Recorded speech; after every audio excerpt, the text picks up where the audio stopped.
Pádraig asked me to speak to you this morning about the meaning of home. I shan't say anything about my suggested title and the way in which this title then appeared in the conference programme, but I took the hint. In fact, the meaning of home was the title of an article that I wrote 10 years ago for the Journal of Law and Society. So it's actually quite nice to reflect a little bit on what has happened between writing that and today. 10 years ago, I was asking whether the concept of home was, from a legal perspective, a chimerical concept, or merely one that presented challenges that legal scholarship should engage with. And I was driven to this by frustration that I think we've heard expressed this morning already about the apparent lack of consideration that's given within property law, and to some extent when we then try and utilise human rights instruments, to the fact that a house is delivering the functions and the qualities of home. So while you can identify instances in which within English law, within property law, the fact that property serves as a home is taken into account, there wasn't a sufficiently coherent organising framework to make that meaning of home in law, to make it something which had to count. It is too easy still for home interest to be dismissed, to be trivialised or to be ignored when they prove less inconvenient. And this was particularly the case, I think, when you look at home interest coming into conflict with commercial claims. So when the home interest comes up against a capital interest, a proprietary right, a contractual right, it's very easy for the home interest to be subjugated. And a classic example, which I looked at in conceptualising home, was the currently all too common conflict between a creditor and an occupier of domestic property after the debtor has defaulted and when the lender is seeking to repossess or foreclose against the home. So, if the meaning of home is brought into sharp relief by the threat of losing the roof overhead, then the most recent housing market crisis, with all its adverse economic consequences, has underlined the universal significance of home meanings, their significance for law and policy, and perhaps even more crucially, the universality of the risk of displacement and dispossession for individuals as well as for the risks this creates for broader economic stability. I think it is easier for us now to imagine being that other person who is at risk of losing their home or experiencing the absence of home. In their 1981 book, Real Property and Real People, I think one of my all-time favourite land law books, Gray and Symes wrote that all of us, even the truly homeless, live somewhere, and each therefore stands in some relation to land as owner-occupier, tenant, licensee or squatter. In this way, land law impinges upon a vast area of social orderings and expectations and exerts a fundamental influence upon the lives of ordinary people. Well, we know that. That's obvious. It's an intuitive truth. But how do we capture that relationship between the person, the occupier of the home or the consumer of housing, and the property, that material, physical structure that provides the roof overhead? Because I think it's that relationship between the person and the property which marks home out as different from other types of property and requiring a different kind of organising framework. So it's this concern with the relationship between the person and the property that sets home studies apart from property or land law on the one hand, and even to some extent from housing with its emphasis on provision on the other. Conventional property law has traditionally focused on the competing claims of the individuals. So we're always thinking about the individuals on each side and their dispute over the property. With the subject of the property, the actual land itself, being represented as a space rather than a place. And developments such as the emphasis on cadastral mapping as a solution to the administration of land, the bureaucratic regimes that underpin registration systems, and most recently the measures that are undertaken as progress towards e-conveyancing, have all tended to edge out representations of land as social space. And in contrast, debates within the housing paradigm, while often sensitive to the social value of the roof overhead and the people who are living in the property, remain characterised by a concern for managing stock in a world of limited resource. And Pádraic Kenna's work has done much to emphasise the importance of incorporating social and personal home meanings within this housing rights discourse. But as concepts, housing and home remain, if not wholly distinctive, certainly not yet synonymous. And my intention when I first started examining this subject and first started writing about meanings of home was to issue a call to arms to try and incorporate those home meanings into the way in which we talk about housing and home as property in law. And as any Irish historians might appreciate, when I tell you the working title of the first piece I was doing, in my mind I was always thinking after Wolfe Tone that it was an argument on behalf of the concept of home. But what I was trying to work out ways of doing was to enable legal scholarship to tackle the conceptual difficulties in pinning down this experiential, intangible, seemingly unprovable phenomenon. We obviously understand that there is an authentic relationship between the person and their place of residence, but how do you capture that? How do you pin it down? And how do you turn it into a legal argument which you can then persuade a court to follow? And we've heard a number of times throughout this conference that our homes are the foundations for our lives. But crucially, for lawyers to engage with those arguments, we need to find ways in which we can represent that and prove it effectively. Now, home scholarship across the social sciences and the humanities has done a great deal of work to produce empirically based and theoretically informed research to support this intuitively obvious proposition. The challenge is to make the truth about the significance of home count where it matters most in the governance of the real issues and challenges of property law and housing. And indeed, major progress has been made in the state of the scholarship and meaning of home, as well as in the use of this scholarship as an organising framework to interrogate specific legal doctrines and decisions. So 10 years ago, I problematised home as essentially a subjective phenomenon, not easily quantifiable, not readily susceptible to legal proof. But I was delighted to see in the most recent issue of Child and Family Law Quarterly, the UK journal, that Beverly Searle has just produced an article which draws on data from the British Household Panel Survey to develop quantitative evidence of the impact of loss of home on subjective well-being.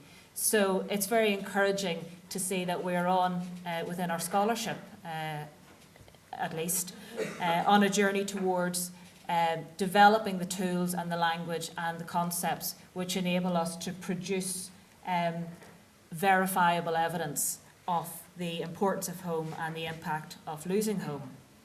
And perhaps that's in some ways a stepping stone towards being able to bring that kind of argument into a court and to make it a more persuasive argument.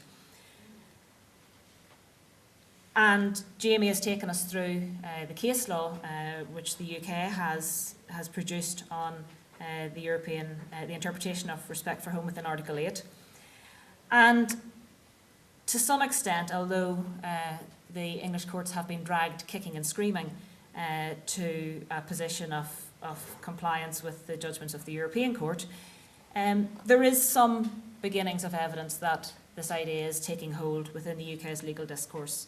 So when we do look at this line of authority from Kazi in 2003 up to the Supreme Court's decision in Pinnock, we have made some movement forward from the blatant denial that respect for home had any meaningful content in eviction cases to recognising that even in cases where the occupier has no contractual or proprietary right, that the processes ought, in theory at least, to strike a proportionate balance between respect for home and justifications for interference.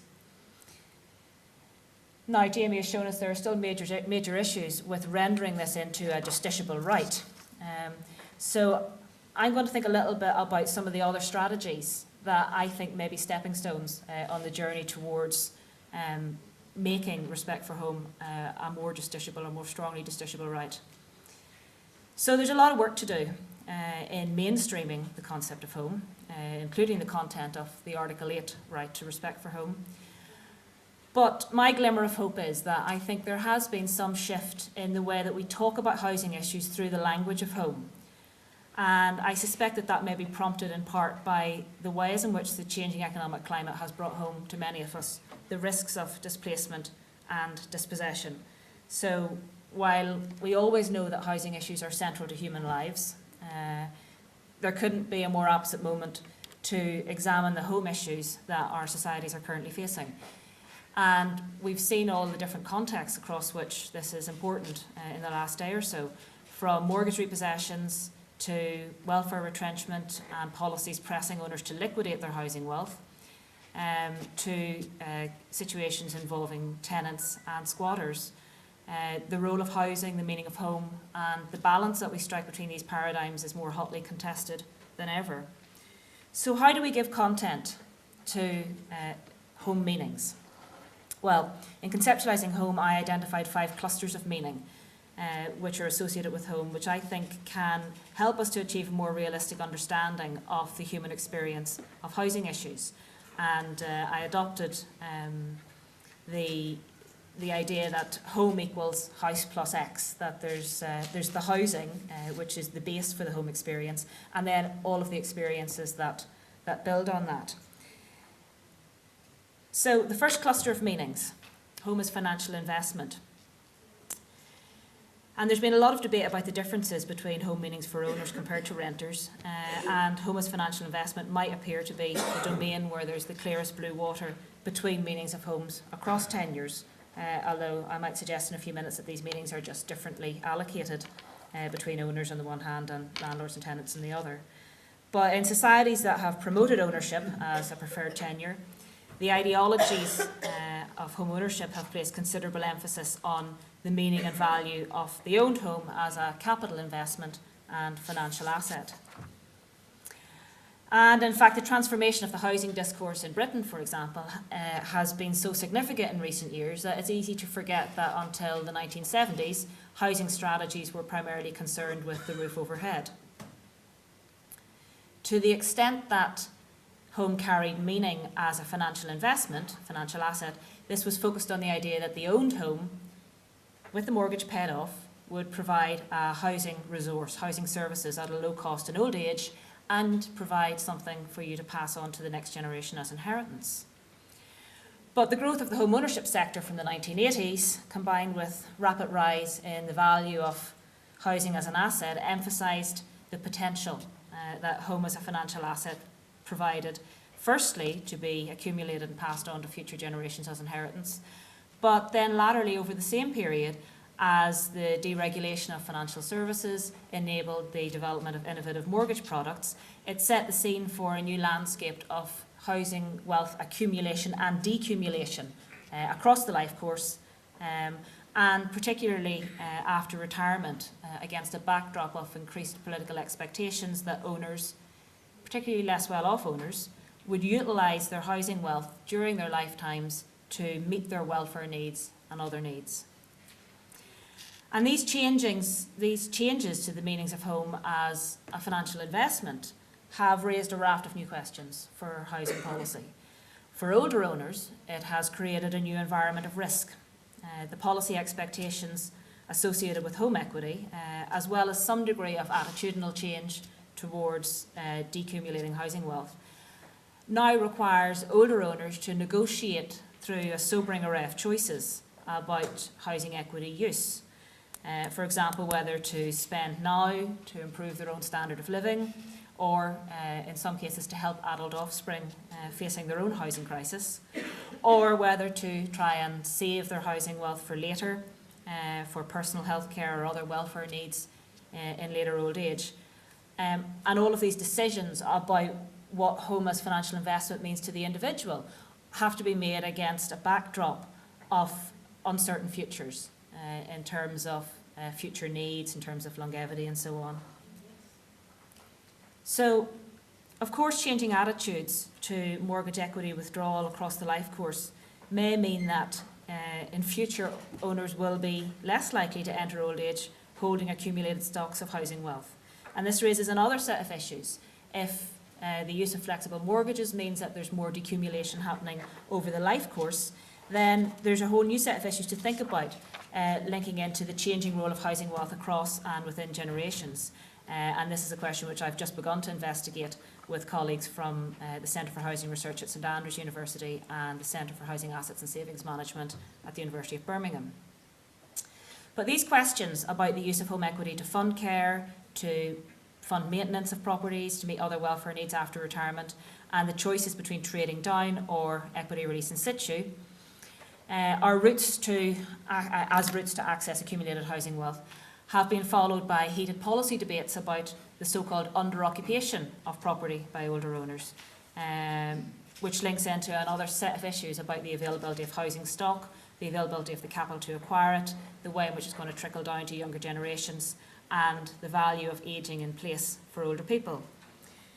And thinking about ageing in place brings me on to the second cluster of home meanings. The house as a physical structure, the physically tangible entity, the roof overhead that offers material shelter.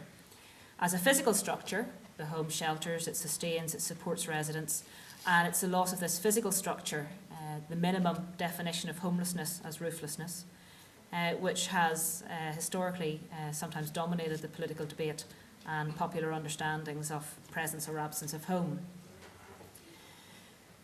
But while the meanings of home aren't limited to the physical structure of the house, these bricks and mortar are obviously a significant starting point. It's the physicality of the house that, in combination with the social and personal meanings that accumulate over time, that supports the phenomenon of home. So while shelter is obviously a very important aspect of home as a physical structure, the physical structure also provides the location, the place for the experience of home, for the experience of family life, the place of safety, privacy, continuity, permanence, or not, as the case may be. Now, moving away from these material, tangible aspects of home, there are three further clusters of value that I think are useful to help us to organise our debates and to advance arguments about home.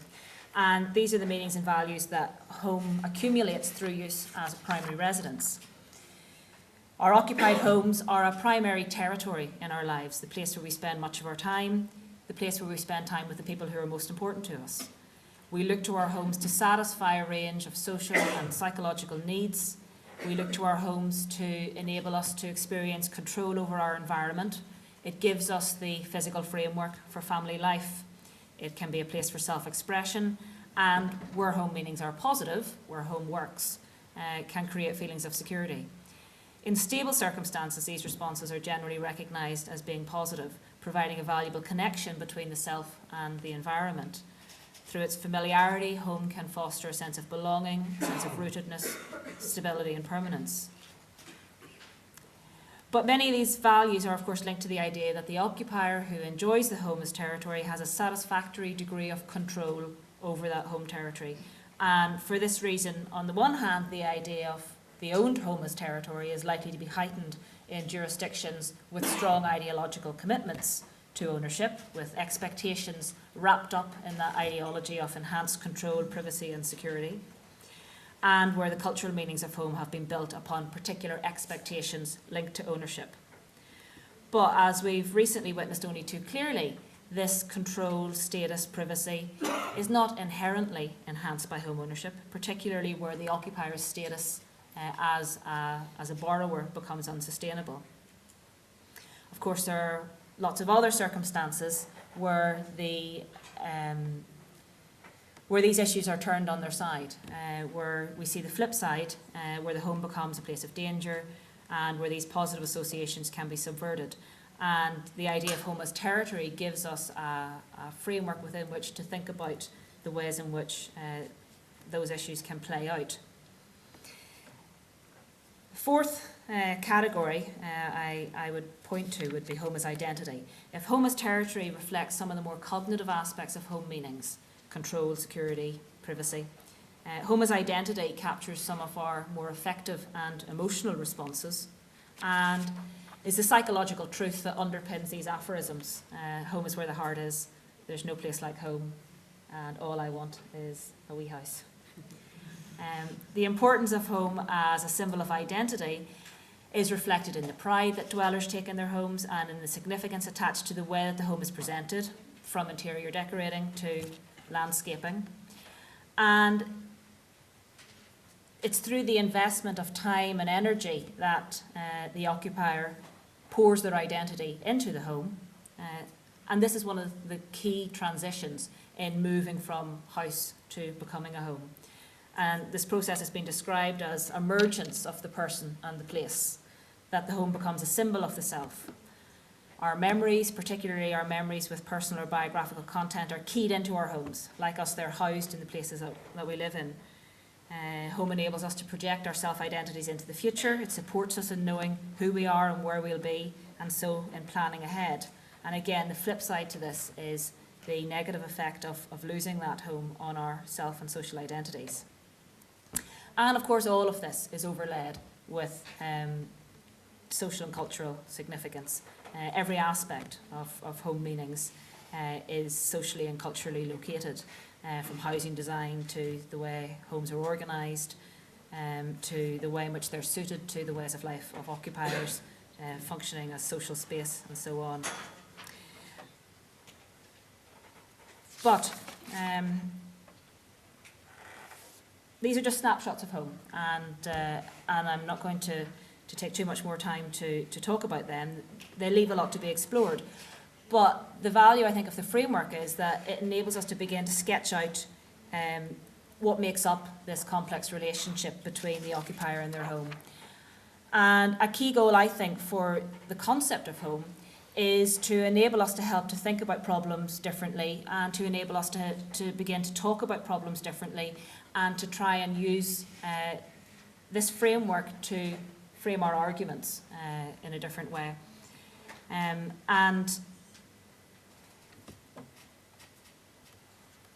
I'm going to very quickly skip over that, but I simply wanted to chart out that you can use the framework then to think about the interests of different kinds of players within the housing dispute.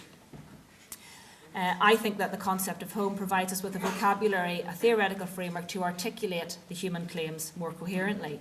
It enables us to identify those problems that are in need of policy attention. It enables us to develop a narrative to express those problems and to generate support for solving them. And this isn't just through litigation or through the development of legislative policy, although of course those are important parts of the strategy, but it also involves other kinds of strategies to try and communicate this message and to move towards a greater recognition of home interests in housing contexts. And I would want to point to one excellent example where we've seen this approach in action in recent years, and that is through the innovative work of groups like the Rialto Rights in Action Group, which is supported by the Community Action Network, working with residents in inner city Dublin, and also with the participation in the Practice of Rights project, which works with tenants in Belfast. And as Brendan Menham, who's a human rights activist and resident in the Seven Towers estate in North Belfast, has said, the heart of their approach is that the state's obligations, properly understood, are not to buildings but to the people who live in them. And as a very simple example, when public authority landlords that they were negotiating with were focusing on the external appearance of the housing stock and using the limited resource they have to improve the appearance of the buildings from the outside, the residents were able to think differently about housing and home and to lobby for a concern with the interior and how they live in the property, whether it's a safe and suitable place which functions adequately as a home. So, from those who are caught up in the subprime mortgage lending crisis to people living in inadequate or unstable housing, to those with no access to shelter, home or absence of home clearly plays a major role in shaping the life chances of each individual. And in seeking to influence the policies that govern these issues, it's the dominant discourse which determines which stories are told and which contains the imminent solutions to the problems which are identified. And I think the framework offered by the concept of home offers the possibility to shape that discourse around the human experience of housing rather than simply the buildings themselves. And in the current climate, I think it's more important than ever that we keep those issues at the front of our minds.